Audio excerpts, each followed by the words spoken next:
दोस्तों नमस्कार। मैं डॉक्टर विनोद और मैंने वेटनरी मेडिसिन से पीजी करी है और डेयरी फार्मिंग मेरा जो कोर सब्जेक्ट है। डेयरी फार्मिंग में जो डेयरी फार्मर्स हैं उनको मैं एडवाइजरी देता हूँ।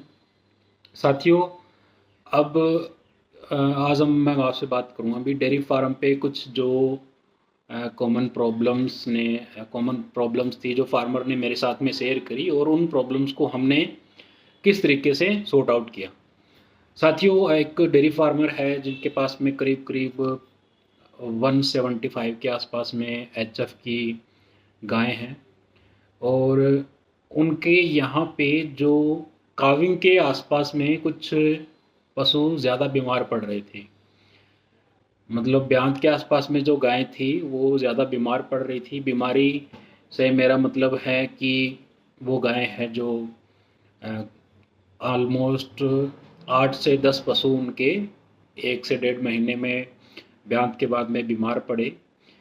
बीमार पड़े का मतलब भी उन्होंने जो उनको टेम्परेचर होने लगा, फीवर, उसके बाद में और फीड कुछ गायें थी, कुछ गायों में हीमोग्लोबिन का लेवल भी डाउन था, कुछ गायों में न्यूमोनिया की समस्या भी थी। तो साथियों, ट्रांजिशन के टाइम पे आप देखेंगे सबसे ज़्यादा बीमारियां आती हैं। तो उनके यहाँ पे जो पशु ब्यांत के आसपास, ब्यांत के बाद में पहले 10, 15, 20 दिन के अंदर जो बीमार पड़ रहे थे, तो उनमें से 8 से 10 पशुओं में दो गायों की डेथ भी हुई। साथियों, जब उस फार्म पे हमने एक पूरा एनालिसिस किया, एनालिसिस करने के बाद भी उनका हमने ब्लड सैंपल्स करवाया। ब्लड सैंपल्स में जनरलाइज ब्लड में इन्फेक्शन सभी गायों के था। और ये जो फार्मर थे इनकी, अगर मैं गायों की फीडिंग हैबिट के बारे में बात करूं तो गायों को वो अपने घर का साइलेज डाल रहे थे और ये गायों को अपना घर का होम मिक्स राशन भी डाल रहे थे। होम मिक्स राशन का मतलब वो उनकी जो फीड थी वो खुद अपने घर पे उन्होंने छोटी फैक्ट्री लगाई थी, उसी में वो तैयार कर रहे थे और फॉर्मुलेशन किसी वो थर्ड पार्टी से उन्होंने ली थी। उसके साथ में जैसे फीड है वो 2 से 3 किलो ट्रांजिशन फीड भी वो खुद ही बना रहे थे। उसके साथ में मिनरल्स भी वो लास्ट के टाइम पे दे रहे थे, जो कि कहीं ना कहीं एक इतनी अच्छी प्रैक्टिस नहीं है। तो साथियों, जैसे ही उनके फार्म में समस्या क्या रहती थी गाय के ब्यांत के बाद में, जैसे आज अगर गाय का ब्यांत हुआ है तो 2-3 दिन बाद में उन गायों का जो राशन इनटेक था वो एकदम से कम हो रहा था। गाय जो चराई है वो बहुत कम कर रही थी।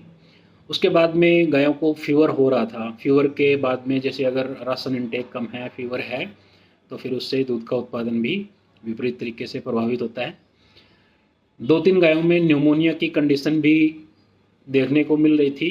कुछ गायों के हमने ब्लड सैंपल्स करवाए, सीरम सैंपल्स में जो लीवर से जुड़े हुए एंजाइम थे उनका लेवल भी, जैसे एसजीओटी है या जीजीटी है, उनके लेवल भी ज़्यादा थे, जितना नॉर्मल है उससे ज़्यादा लेवल थे।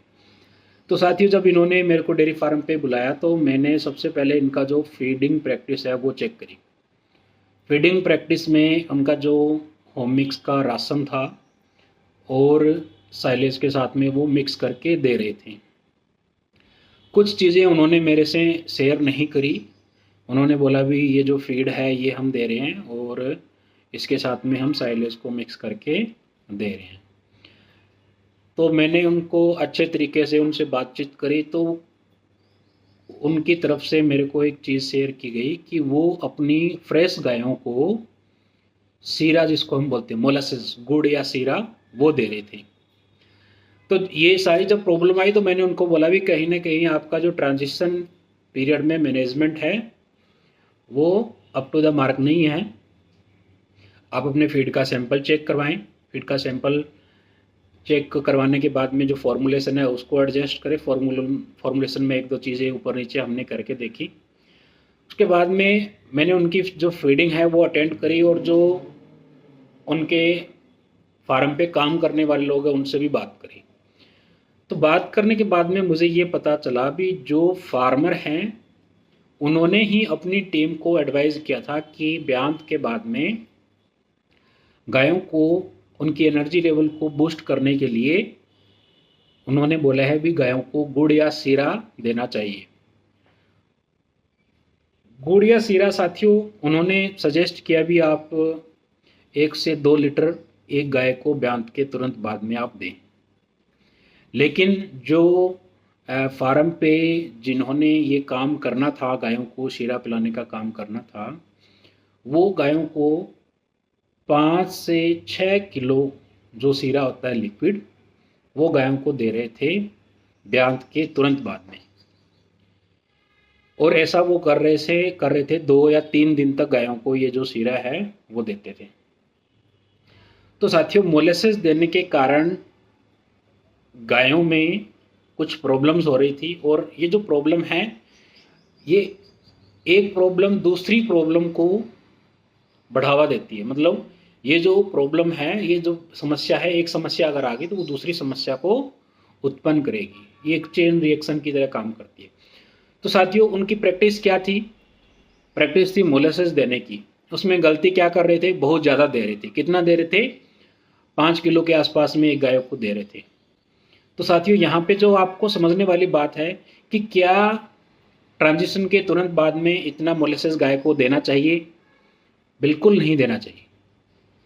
क्या आपको गाय के तुरंत बाद राशन को चेंज करना चाहिए? जी नहीं, बिल्कुल आपको राशन को चेंज नहीं करना चाहिए। तो उन्होंने जो किया उससे क्या अफेक्ट हुआ डेयरी फार्म पे? मोलेसेस वो जो 4 से 5 किलो के आसपास दे रहे थे, तो उनसे गायों के रूमेन में जो एनवायरनमेंट था रूमन को बैक्टीरिया के लिए, वो एकदम से चेंज हो रहा था। Change in the sense pH में एकदम से गिरावट आ रही थी, क्योंकि मोलेसेस मीठा रहता है, उसमें शुगर कंटेंट ज़्यादा रहता है, तो उससे पीएच एकदम से उनका कम जा रहा था। पीएच कम होने के कारण जो फाइबर डाइजेस्टिंग बैक्टीरिया है उनकी डेथ हो जाती है। जो फाइबर का डाइजेशन भी हैम्पर होता है। जब फाइबर का डाइजेशन प्रॉपर तरीके से नहीं हो पाएगा तो वोलेटाइल फैटी एसिड नहीं बनेंगे, दूध का उत्पादन कम हो जाएगा, एनर्जी लेवल गाय का डाउन जाएगा। और इनडाइजेशन के कारण गाय का जो ड्राई मैटर इनटेक है वो कम हो रहा था। इनडाइजेशन, उनको सीवियर इनडाइजेशन ब्यांत के बाद में हो रहा था। अब कुछ गायों में लीवर से संबंधित समस्या देखने को क्यों मिली? साथियों जब गायों में एसिडोसिस की कंडीशन आती है तो रूमेन की जो परमिएबिलिटी है वो बढ़ जाती है। तो रूमेन से जो टॉक्सिक बैक्टीरिया हैं वो माइग्रेट होने लगते हैं, ब्लड के थ्रू लीवर में जाते हैं और दूसरे बॉडी ऑर्गन्स में जाते हैं। तो लीवर में जाके वो क्या करेंगे? अगर ये चीज़ लंबे समय तक चले तो लीवर में आपको नेक्रोसिस देखने को मिल सकती है। लीवर में जो अनवांटेड चेंजेस हैं वो आपको देखने को मिल सकते हैं। तो उससे लीवर की एफिशिएंसी है वो प्रभावित होगी और सारा जो मेटाबॉलिज्म है वो गड़बड़ हो जाएगा। साथ साथ में न्यूमोनिया के जो केसेस थे, तो न्यूमोनिया के केसेस भी जो अपॉर्चुनिटिस्टिक बैक्टीरिया रहते हैं उनको फ्लेयर अप होने का मौका मिलता है, इम्यूनिटी डाउन हो जाती है और एनिमल्स में न्यूमोनिया भी हो सकता है। न्यूमोनिया का दूसरा कारण है एस्पिरेशन न्यूमोनिया भी हो सकता है। अगर आपने गाय को ज़्यादा फोर्स करके ये मीठा वगैरह दिया है तो उससे भी न्यूमोनिया बनने के चांसेस रहते हैं। तो साथियों ये जो एक गलत प्रैक्टिस के कारण एक फार्मर की 8-10 गाय बीमार पड़ी, बीमार पड़ने के बाद में जो सीवियरली अफेक्टेड 2 जो पशु थे उनकी डेथ भी हुई। तो इसका कारण क्या था? गलत तरीके से ट्रांजिशन टाइम पे अलग चीज़ें करना जो गायों के लिए सूटेबल नहीं है, जो उनकी फीडिंग हैबिट में नहीं आती हैं। तो उनसे जो गायों का दूध का उत्पादन भी कम हुआ, बीसीएस भी कम हुआ, कुछ गायों की डेथ भी हुई, वहाँ पे ट्रीटमेंट की कॉस्ट भी बढ़ी। तो इससे टेक होम मैसेज क्या है? इस एपिसोड से हम क्या सीखते हैं? इसमें साथियों हमारे लिए जो ज़रूरी टेक होम मैसेज है वो ये है कि हम गायों को ट्रांजिशन टाइम पे ब्यांत से पहले अच्छा राशन दें, डिकेड बेस पे गायों को हम राशन दें, ब्यांत के आसपास 1 हफ्ता पहले 1 हफ्ता बाद में मेजर चेंजेस आपको नहीं करने हैं। फीड या हरा चारा या तूड़ी जो पहले दे रहे थे वही आपको देना है। गायों के ब्यांत के बाद में आपको कोई भी अलग टाइप की चीज़ें नहीं देनी है, जैसे कि गुड़ हो गया, दलिया हो गया। आपको उनकी फीडिंग हैबिट बदलनी नहीं है, राशन चेंज नहीं करना है। ब्यांत के तुरंत बाद अगर आप राशन चेंज करेंगे तो डाइजेशन इनडाइजेशन के इश्यूज़ आएंगे, मेस्टाइटिस के इश्यूज़ बढ़ सकते हैं, निमोनिया के इश्यूज़ भी बढ़ सकते हैं। तो आपको गायों को ब्यात के तुरंत बाद में जो अलग चीज़ें हैं वो देने से आप बचें। पहले जैसा राशन दे रहे थे उसी राशन को कंटिन्यू करें।